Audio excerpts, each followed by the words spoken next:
ಮುದ್ದೇನಹಳ್ಳಿಯಲ್ಲಿ ವಿಶ್ವೇಶ್ವರಯ್ಯನವರು ಓದಿದ ಸರ್ಕಾರಿ ಶಾಲೆ. ವಕ್ಫ್ ಬೋರ್ಡ್ ಹಾಕ್ತು. ಹೌದು. ಕಾಲಮ್ ನಂಬರ್ 11 ವಕ್ಫ್ ಬೋರ್ಡ್ ಬರ್ತಿದೆಯಂತೆ. ಎಲ್ಲಿ ಮುದ್ದೇನಹಳ್ಳಿ ಎಲ್ಲಿ ಇಲ್ಲಿ ಚಿಕ್ಕಬಳ್ಳಾಪುರ. ಹಾಂ. ವಿಶ್ವೇಶ್ವರಯ್ಯನವರು ಓದಿದ ಶತಮಾನ ಕಂಡಿರುವ ಸರ್ಕಾರಿ ಶಾಲೆ ವಕ್ಫ್ ಬೋರ್ಡ್ ಬರ್ತಾ ಇದೆ.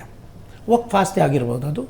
ವಕ್ಫ್ ಆಸ್ತಿ ಆಗಿರಬಹುದು ಅಂದ್ರೆ ಏನ್ರಿ? Muddenahalli you have reason to believe ಅಂತ ಮನಮೋಹನ್ ಸಿಂಗ್ ಕಾನೂನಲ್ಲಿ ಬರೆದಿಟ್ಬಿಟ್ಟಿದ್ದಾರೆ, ಅದರಿಂದ ಆಗಿರಬಹುದು. ಅಲ್ಲ, ಅದು ಮಾತ್ರ ಅದು ತಪ್ಪು.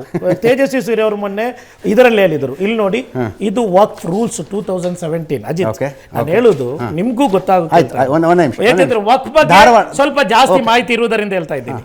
ಇದು ವಕ್ಫ್ ರೂಲ್ಸ್ 2017. ಇಲ್ಲಿ ಹೇಳಲಾಗಿದೆ ಯಾವ ರೀತಿಯಲ್ಲಿ ತನಿಖೆ ಮಾಡಬೇಕು. ವಕ್ಫ್ ಬೋರ್ಡಿಗೆ ಪರಮಾಧಿಕಾರ ಇಲ್ಲ. ನೀವು ಹೇಳಿದ ಮನಮೋಹನ್ ಸಿಂಗ್ ಅವರು ಕೊಟ್ಟಿದ್ದಾರೆ ಅಂತ ಹೇಳಿ, ಏನೂ ಕೊಟ್ಟಿಲ್ಲ. ಗೊತ್ತಾಯ್ತಾ? ತೇಜಸ್ವಿ ಸೂರ್ಯ ಮಾತನಾಡಿದ ಹಾಗೆ ಅವರು ಸಂಪೂರ್ಣವಾಗಿ ವಕ್ಫ್ ರೂಲ್ಸ್ ನೋಡಿಲ್ಲ. ನೀವು ಯಾರು 2017 ಅಲ್ಲಿ ವಿಶ್ವೇಶ್ವರಯ್ಯನವರು ಓದಿರುವ ಶತಮಾನ ಕಂಡಿರುವ ಸರ್ಕಾರಿ ಶಾಲೆ ವಕ್ಫ್ ಬೋರ್ಡ್ ನ ಆಸ್ತಿ ಆಗಿರೋದಕ್ಕೆ ಹೆಂಗ್ ಸಾಧ್ಯ? ಅದನ್ನ ನನಗೆ ಅದರ ಬಗ್ಗೆ ಮಾಹಿತಿ ಇಲ್ಲ. ಇದು ನಾನು ಹೇಳ್ತಾ ಇರೋದು, ಅದು ವಕ್ಫ್ ಗೆಜೆಟೆಡ್ ಜಾಗ ಆಗಿದ್ರೆ ಮಾತ್ರ ಅದನ್ನು ವಕ್ಫ್ ಅಂತ ಹೇಳ್ತಾರೆ. ಅದರೊಟ್ಟಿಗೆ ವಕ್ಫ್ ಗೆಜೆಟೆಡ್. ಗೆಜೆಟ್ ಮಾಡುವವರು ಯಾರು? ವಕ್ಫ್ ಬೋರ್ಡ್ ಅಲ್ಲ, ರಾಜ್ಯಪತ್ರ ಮಾಡುವವರು ಯಾರು? ಈಗ ವಿಷಯಕ್ಕೆ ಬರ್ತಾರೆ. ಸರ್ಕಾರ ಮಾಡುವುದು ನಾವಲ್ಲ. ಈಗ ವಿಷಯಕ್ಕೆ ಬರ್ತಾ ಇದ್ದೀರಿ. ಸರ್ಕಾರ ಒಂದು ಆಸ್ತಿಯನ್ನ ಇದು ವಕ್ಫದ್ದು ಅಂತ ಗೆಜೆಟ್ ಮಾಡುವುದಕ್ಕೆ ಪಾಲಿಸಬೇಕಾದ ನಿಯಮಗಳೇನು? Please tell me.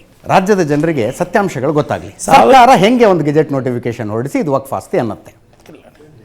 ವಕ್ಫ್ ಕಾಯ್ದೆ 1954ರ ಕಲಂ 4 ಅನ್ವಯ ರಾಜ್ಯ ಸರ್ಕಾರವು ಅಂದಿನ ಮುಜರಾಯಿ ಇಲಾಖೆ ಆಯುಕ್ತರನ್ನು ಅಥವಾ ಕಂದಾಯ ಇಲಾಖೆ ತಹಸೀಲ್ದಾರರನ್ನು ತಾಲೂಕು ವಕ್ಫ್ ಸರ್ವೆ ಆಯುಕ್ತರನ್ನಾಗಿ ನೇಮಿಸಿ ವಕ್ಫ್ ಸಂಸ್ಥೆಗಳು ಮತ್ತು ಅದರ ಅಡಿಯಲ್ಲಿರುವ ಆಸ್ತಿಗಳನ್ನು ಗುರುತಿಸಿ ಸ್ಥಳ ಪರಿಶೀಲನೆ ಮಾಡಿ ಪಂಚಾಯಿತಿದಾರರಿಂದ ಮಾಜರು ಸಿದ್ಧಪಡಿಸಿ ಅಂತ ಸರ್ವೆ ವರದಿಗಳನ್ನು ತಯಾರಿಸಿ ಸರ್ಕಾರದ ಅನುಮೋದನೆಗೆ ಸಲ್ಲಿಸಿ ವಕ್ಫ್ ಸಂಸ್ಥೆಗಳ ಮತ್ತು ಆಸ್ತಿಗಳ ಪಟ್ಟಿಯನ್ನು ಗೆಜೆಟ್ ರಾಜ್ಯ ಪತ್ರದ ಅಧಿಸೂಚನೆಯಲ್ಲಿ ಪ್ರಕಟಿಸಲಾಗಿರುತ್ತದೆ.